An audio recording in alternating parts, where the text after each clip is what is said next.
Hello and welcome to the Brutal Iron Gym podcast, where our goal is to cut through the BS and deliver the brutal truth about topics related to health and happiness. So today's topic is in regards to training, and we're going to go through the steps of returning to training after a back injury. So this is one of the things I do most often, is helping regular people or athletes, return back to training after injuries. When I was younger, I was fortunate to get to do some work at University of Pittsburgh Medical Center, UPMC, and working with people with various injuries. And it was a really cool, eye-opening experience to see some of the background of like physical therapy and all that stuff. And I got to do that, and I loved it. It was a ton of fun. And then over the years of rehabbing my own injuries, I've learned a lot about how to handle that. And part of like how I learned how to handle and come back from injuries was reading like every book under the sun. So I bought college textbooks on anatomy. Like I have an undergraduate degree in health and phys ed, so I already had a pretty good anatomy background there. And but I bought more books, read all those. Dr. Stuart McGill has 2 books recently come out with about like back injuries. I bought those, read those. I remember I'd gone to a couple chiropractors and physical therapists. I'd ask them what their favorite books were. I'd buy them and read them. So I've read as much as I could fit in while still running a business, and I've put it to use with my own body. So I've have a slipped disc in my back. So if you look at an X-ray of my back, towards like in my lumbar, so lower back area, I have a disc that if you follow all the discs, it goes like boop, boop, boop, and then there's one that's way off to the left, and then the rest of them. So it's kind of annoying. So that was a big pain in the butt. And at one point in time, I had daily back pain for 14 months. My back hurt all day, every day for 14 months. And I remember I had to work through that. And for me, I had an injury when I was younger. I was doing a deadlift competition, 440 pounds for reps. And I think I was on like 14th or 15th rep. And I just kind of felt something twinge my back a little bit.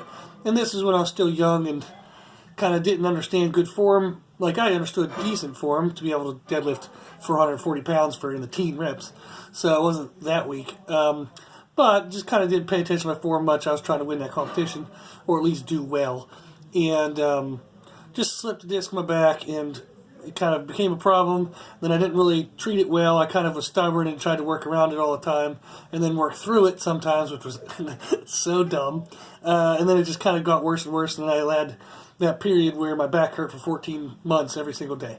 And during that time, I was trying to learn how to train around it, and that's when I started reading and learning more. And I remember I was down to, it would take me 30, 40 minutes to get everything warmed up well enough where I could do some squat singles. So I remember several workouts where I would do 135 for one, 225 for one, 315 for one, 405 for one, and then I'd have to lay on the floor. There'd be a lot of inflammation in my back. I'd have a lot of pain, and it might take me 20, 30 minutes to get up off the floor and be able to move around anymore. So it was really a pain in the butt. However, 14 months I stayed with it, and I pushed through, and I'm glad I did, because I was fortunate enough to now where I can lift with no pain whatsoever in my back, totally fine. And through that knowledge I gained, I was able to help a lot of people. So I thought it would be fun to share kind of the steps we go through when I'm working with people coming back from a back injury. So I had, oh my gosh, a ton of people. So I'm trying to think of some good examples. We had one guy, when he was wanting to come back from training, he had a back injury, took some time off the gym, started getting fat and weak, and wasn't happy. And he said he wanted to come back, but he didn't want to get, like, he knew he didn't know enough to keep himself healthy and work back from this. So I remember when we first started, we were starting with probably maybe 135 on deadlifts, not even that maybe. And eventually got him up to doing 315 for sets of 10. I remember on squats, I made him start with the bar on like a box squat, and that was causing some irritation. But he eventually got up to 315 for 10 on those kind of squats. So we've had people make a ton of progress in terms of strength. I've helped a lot of military guys with bad backs, a lot of college athletes with bad backs, that kind of stuff. So let's get into the nitty-gritty of this. So I wanted to give you a little bit of background so that way you could kind of understand where this information is coming from. It's coming from some formal education and then some mixture of real world application. So this isn't just me regurgitating stuff out of a book to you. I know for a fact this stuff works. It worked for me, and it worked for dozens and dozens and dozens of other people. So this does work, I promise. So the first steps is we're starting this in the sense of like after the person was injured, they now have had enough time to recover from like the acute like injury that initially happened, and they're ready to come back to train. So they're maybe not 100%, but they're healthy enough to start training again. Okay, so that's where we're going to pick up here. And usually the first things we want to do is in their training is we want to address inflammation concerns and irritation concerns. So with that back injury. So the main goal we have with that is to minimize the amount of annoyance and irritation that we cause into the injured area in our training. So if there's anything we can find in exercise that is causing irritation either in the moment, that's a huge sign to get the hell out of that exercise. Or if the very next day or the day after, your back's kind of annoyed, it's stiff, maybe you're feeling tightness again that you didn't normally feel until you did that workout, then the job is to try to go through that workout and identify what might have caused that irritation. So your back cannot heal well if you're constantly pissing it off. So do not work through an annoyed back. I learned that the hard way. It led to daily pain for 14 months. Okay? And that's not an exaggeration. It literally was 14 months every single day. It wore me out. It was not a very fun time in my life. So please don't do that. The research backs it up as well, as you can't just keep pissing off your back and expecting it to get better. Okay? So it's like picking a scab on a wound. It's just going to take forever to heal if it does at all. So you want to find anything in your training, any kind of movements that may cause irritation and lead to inflammation, and eliminate those. The next thing you want to do, or in conjunction with that, is to work on getting strong stabilization strength in your core. You want to be the world's strongest abs and kind of intramuscular strength around the core and the back. So it's six-pack, not only six-pack, but you got your obliques, you have internal, external obliques, there's a whole bunch of muscles, all related to our hips, and things that deal with twisting of the spine and or flexion of the spine. You want to strengthen that stuff as if it's like your number one priority in life. So those are the two things we look at right away, is increasing abdominal strength, and we'll specify here in a second how we do that specifically. And the other thing we want to do is to eliminate and avoid as much as we can any inflammation or any kind of irritation to the lower back.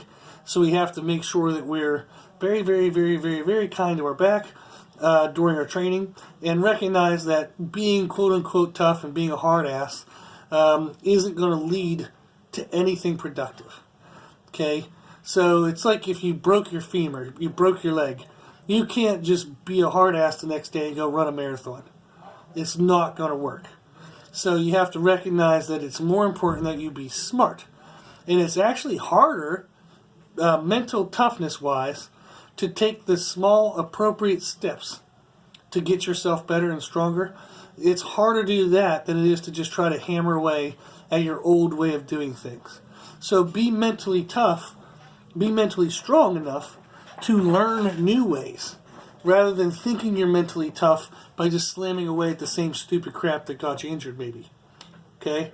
So you are not mentally tough if you try to do the same stupid stuff over and over again and try to get different results out of it. That makes you an idiot. Okay? Now, I am telling this to the younger me. I wish I would have heard this speech. And who knows if I'd have listened, because I'm a pretty stubborn dude. But I know if I would have listened, I would have saved myself a ton of pain. So, avoid irritation, no matter what it is. Find a different way of doing that exercise. Don't do nothing. Doing nothing doesn't help. You gotta find something to do, but just try to find things that don't cause irritation. And one of the best ways to do that, like we said, is building stabilization strength in your core by performing non-rotation, non-flexion, abdominal bracing exercises. Okay, so that was a lot of terms right there. But what we want to do is we want to do ab exercises where the goal is to not move. So, sounds pretty fun. You get to do an exercise where your goal is to not move anywhere. So you don't have to do crunches, you don't have to do all these crazy, things and be in a lot of pain and all that fun, whatever craziness people do. Your goal is to get into a position of resistance and not move. If you can do that, that's going to help you protect the musculature. The musculature is going to get strong enough around your spine to protect your spine. And the muscles will start to take the irritation, the annoyance, the workload off of your discs and joints and kind of all the tissues that shouldn't have that workload, that have been irritated by a workload of that means. So, examples of these we have are planks, side planks. There are cable anti-rotations and band anti-rotations. So one of my favorite exercises is on a cable stack. We put the pulley at about the height of your chest. You put a single D ring, so a single handle on that. You want to load up the stack with a decent amount of weight. Start light though, if you're doing this for the first time. And grab the handle, keep it close to your chest, and step out away from the weight stack, standing sideways to the weight stack. Okay, so you're in front of the weight stack, you're holding a handle at your chest height, and you're going to stand sideways to the weight stack, and then start stepping away. That handle and the weight load is going to try to pull you to where your chest would face the stack. Your job with your abdominal muscles, including your obliques and everything else, is to not let it rotate you. Do not let the weight pull and move you. So that's one of the best things you can do. So Pallof hold, P-A-L-L-O-F, a Pallof hold is a variation of this, and you can look that up. And you don't want to do, there are things called Pallof rotations, which involve rotating. You don't want to start with those. You want to start with holds. It's very important you at least perform one, if not like a full month's worth, one workout, if not a full month's worth, of non-movement core work, where your goal is to not move. It's really, really important because that's actually how you're going to protect your spine in everyday life, is making sure that you don't bend in awkward positions, you don't flex where you shouldn't, you don't twist where you shouldn't. So when we do everything outside of the gym, our goal would be to brace and protect our core, so that way we're keeping our back safe. We'll work on that in the gym. That's what the gym can do. Okay, so don't be stubborn against this. These exercises are actually really freaking fun and hard. So you can look up anti-rotation or anti-flexion ab exercises on YouTube, and it's actually really cool, fun, challenging things to do. So we even have some videos on our YouTube channel as well. So once you get good at non-rotation, non-flexion movements, you then would add in, we add in things like loaded static holds and static carries. So this would be like a farmer's carry, maybe a zerker carry, a front squat carry. We'll even do like odd weighted objects. So we have slosh pipes, which is a metal pipe that has like water in it, and like as you're walking, the water kind of sloshes around. And that is like the intention is that as the weight of the water moves side to side, it would push you side to side, but you're flexing in your core to protect against that. So we have other things we do, a whole bunch of stuff. Just like I said, just YouTube that and you'll find a million examples. So that's kind of the first things we do with our core training is do not do crunches, don't do flexions, don't do rotations, do stuff that challenges you to not flex and not rotate. By far the healthiest, safest way to train your core while you're getting back from a back injury. Now, the next thing we cover with people is stretching. It's actually important that you don't overstretch, and especially in your lower back. So if that's where your injury is, you want to keep the musculature around that injury very strong and not tight in the sense that it limits movement, but you do not want it loosey-goosey to where the muscle does not absorb the pressure and just lets the pressure of movements and everyday activities dump into your lower back, into your spine. So what we do is we make sure that we stretch the thighs and the musculature around the hip. Okay, so make sure the adductors are loose, the IT band, like the TFL, glute min, make sure those are loose, make sure the quads are loose, make sure the hamstrings are loose, make sure that you can get as much movement from those muscles as possible, so that whenever you're performing a deadlift or a squat or bending over to pick up something off the ground or tying your shoe, that you're going to not need as much rotation and flexion through your lower back to complete those movements. You want to get as much range of motion through those thigh tissues rather than having to round or slump through your lower back to get that stuff done. So we have a routine. If you'd like it, you can email us at brutaliron@gmail.com. We'll send you the routine for stretching out your hips. And it's really important, like I said, to pay attention to stretching the thigh muscles that connect into the hip, but not overstretching your lower back. So you want to keep some rigidity and some tightness in that lower back, like we said, to kind of protect that back injury. So that's a quick thing about stretching. So if you're going to stretch the hell out of your thighs, but don't overstretch your lower back. Cool. Now, once you get the core strong, and once you can kind of figure out a right way to stretch, that way you don't over-involve the lower back in general type movements, it's going to be, then usually you're going to be ready fairly quickly to do some type of loaded lifting. And what this would be in regards to is like, squat and deadlift and overhead press and stuff like that. So one of the things we want to do when we're first working back into that type of lifting is to make sure we do short duration, uprighted torso lifts. Okay? So short duration means you might only do a set of like 5 reps or less. And typically we're going to look for 20 seconds or less, and usually I start with people at 10 seconds or less. Because when you work on abdominal bracing and core bracing, it's hard to hold that for a long time. People get sloppy and they get lazy and then they can get injured. So it's better for you to do 10 sets of 10 seconds rather than one set of 100 seconds. Okay? You're going to stay safer. You're going to use heavier weight, which helps you stimulate more muscle growth and more muscle strength around your injury. So, and like I said, the main reason for it is it keeps you safe. Now, the uprighted torso component is the more your torso has to tilt in any movement, the more it activates uneven or like differing pressures into the lower back and the spine. So the more upright you can stay, the more evened out and well distributed you can keep any kind of pressure. So for example, is depending on somebody's build, but in general, we would use sumo deadlifts rather than conventional deadlifts. For most people, sumo deadlifts allow them to have a more uprighted torso as compared to conventional deadlifts, and we'll even elevate the weight off the floor if we need to get a better uprightedness of the upper body. So sometimes we've had people start with sumo deadlifts at a 4-inch elevation. They'll do that for, maybe a week or, different. There's a million ways to program this stuff. But they'll start with 4-inch elevation sumo deadlifts and kind of progress in that a little bit. Then they'll drop to 3-inch, then 2-inch, then 1-inch, then off the floor. So that's kind of the progression we would take, is start them in a shortened range of motion that we know is damn near 100% safe and is not really going to involve their lower back much in terms of forward flexion or forward tilt.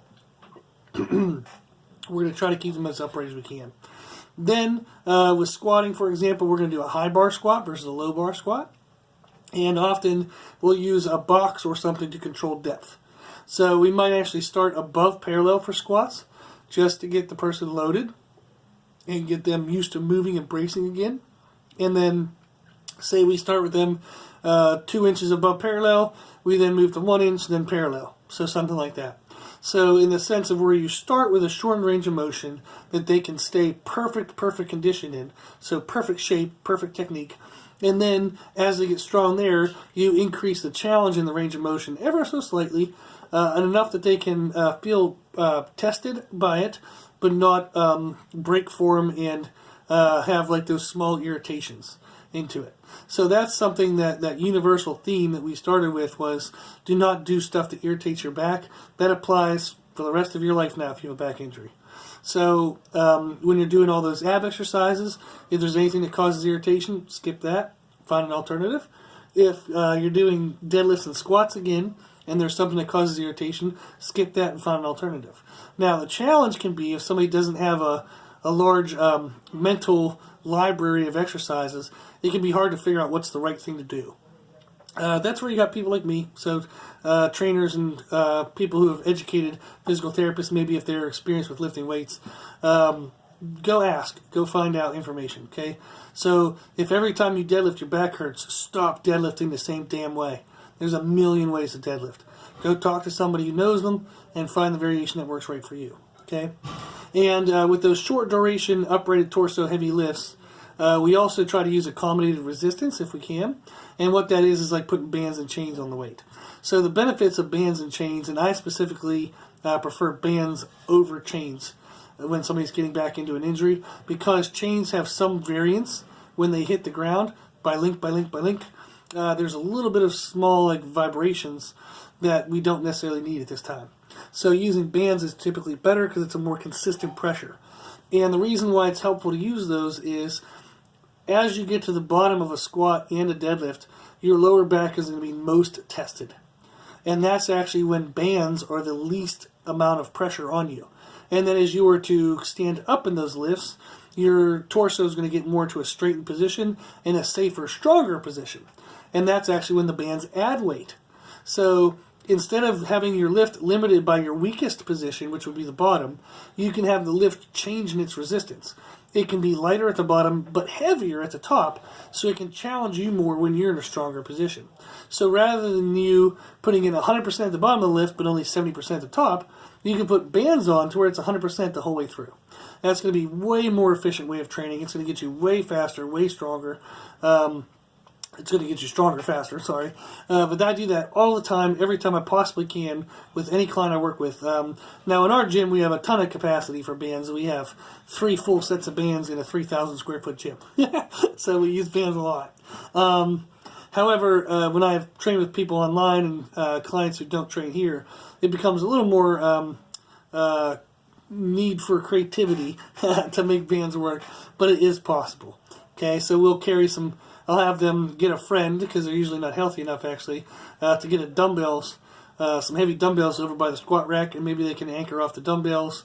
They'll maybe anchor off some 45-pound plates. So we'll just find ways to wrap bands around stuff and make it work. But that's the idea. So then when you're getting through all the core work, you're never going to get rid of core work. You're always going to train core. We do it at the very beginning of every workout. So from now on, if you have an injured back, you will always train your core. And I would suggest you train it at the beginning of every single workout. No bullshit, no excuses. Do it. Okay? So keep yourself pain-free in that back by keeping your abs strong as hell. Then when you get back to those lifting like the squats and deadlifts, with those short duration uprated torso heavy lifts with the accommodating resistance like the bands, once you do well with that, you progress through with that, and say you want to get to normal reps, normal stuff. And even during that type of stuff, when you get into main lifts like squat, bench, deadlift, all that stuff, technique is going to be absolutely important. So, like we said, it's very important that you do not cause inflammation and irritation in the discs and the injury. So, what you want to do is make sure that your technique always stays super crisp. So, we have a rule that I'll sometimes teach people is when they're brand new, like just starting back to lifting after an injury, their rule is the absolute second anything gets off course, they have to stop. It doesn't matter if you think you can fix the next rep. So if you have a goal of 5 reps and number 3 feels a little weird, or you're a little bit forward, or you get off balance a little bit, you don't get to try to fix it on number 4. 1 and done. That's the rule. The second something happens, you rack the freaking weight. Okay? Or you drop the bar if it's a deadlift. You just get the hell out of position just to be sure and be safe. So that's the rule when they're first starting back, is 1 and done. And it does not hurt you to stop at rep 3, kind of take a second, evaluate what happened, maybe you're totally fine, then you can start the next set. Okay? So often when I program clients like this, is I'll have them do, like, say, 20 reps, and they'll do them in singles. So they just do 1 rep at a time. Then eventually we might try to get a 20 rep volume in 10 sets of 2. Then we might try 7 sets of 3, stuff like that. So we do very short duration, like I said, so that way they can be mindful of their technique, and they only have to do it in small chunks. So at first this is a little mentally exhausting to have to turn yourself on and off, 20 reps to be perfect with technique, but you'll get better at it with the practice. So just do it. Then as they get more safe with their lifting, and let's say they're back to regular lifting and what they would consider as their new normal now, we still have a rule. Our rule is 2 bad reps. So if you have 1 bad one, you get a chance to see if you can fix it. But the second you would have 2 bad reps in a set, you're done. So say we're going for a set of 5. Number 2 felt a little weird. I fixed it on 3, but number 4 felt weird. I stopped. Because number 5 is probably going to be an injury. So it's always, always, always better to end with a few reps short so you can do a couple more sets and be safe, rather than try to push for 1 stupid rep and get yourself injured and now have to slide back and start all over again. Okay? And then the next thing we have, the rule is to be diligent about small progressions. So don't do anything crazy. Don't try to move up 50 pounds at a time. Just really small progressions. So 2.5 pound plates are freaking awesome. They make them for a reason, so use them. So maybe you have 1 week, you just do like, say 10 sets of 2. And then the next week you're going to add 2.5 pound plates per side. If you were successful at all 10 sets of 2, then you could try that the next week. It's just make a 5 pound gain. So one of the worst things I hear all the time is somebody says, oh, 315 felt really good, let me go to 405. What the hell? There are a lot of numbers in between 315 and 405. You don't have to progress by a 45 pound plate every time, okay? So take small jumps. It's you're in this for the long haul, and what you're doing with weight training is making yourself more resilient in everyday life and safer in everyday life. So understand that that's the process. Is you're making small gains in the gym so you can be healthy for the rest of your life. If you try to be stubborn and take big jumps, you're always going to be injured. You're always going to be, oh, my back hurts, or blah, blah, blah, blah. Or oh, I could do that if my back didn't hurt. You'll be one of those people. Don't be one of those people. Don't talk about how your back always hurts. Fix your damn back. Okay? So, that's how you do it, is keeping your technique perfect and make small progressions. Cool. Now, we're getting a little bit long-winded, but I do want to touch on reverse hyperextensions and the concept of decompression. So, if you have a back injury and you're looking about training your back again, you probably are going to run across an exercise in a machine called reverse hyperextensions. Freaking awesome, wonderful, amazing machine. We have one in the gym. One of the best things I've ever bought. One of the best things that ever helped my back, ever, ever, ever. However, you have to learn how to do it right. So Louis Simmons, the inventor of the reverse hyperextension, has a video on YouTube. If you type in reverse hyperextension, Louis Simmons demonstration, you're going to hear him teaching you, okay? Only listen to his videos. He's a freaking genius. He invented the machine. Do everything he tells you. Do it exactly 100% the way he tells you. Don't look at it and go, yeah, I got the idea. No. Okay? Do it exactly the way he tells you. Start into it with very light progressions. Maybe even just body weight, slowly adding plates. But if you're wondering, should you do reverse hyperextensions? Almost always. I've yet to find anybody who it isn't appropriate for. Okay, it's a great exercise. Now, other forms of decompression, which means like after you're done training, how do you loosen a tight back? Other ways we have is hanging leg raises are actually really good for kind of pulling your hips open. Your lower back open because of the weight of your legs. And then there's belt squat walks. So if you have access to a belt squat, you can put on a lot of weight and kind of walk around, and that'll kind of pull your hips open. So you can even put on like a dip belt and kind of hang from a pull-up handle, and that'll help kind of pull your back open. So there's a lot of ways that you can do decompression on your spine. So Donnie Thompson, who's a famous powerlifter, he has a way of kind of hanging upside down from a squat rack in bands. It's not a bad idea at all. I've done it. It's a little bit elaborate to set up, and it's not maybe the safest thing for all cases. But there are variances out there. So it's like an inversion table for fat people, basically. You use the bands to hold you up rather than an inversion table. But I think reverse hyperextensions and hanging leg raises and belt squat walks are a little bit easier to set up and a little bit safer to manage and maintain. So, but there's a ton of stuff out there. So if you hear about that stuff, it's really good to do. However, you have to add it in very small, okay, very slowly. So reverse hyperextension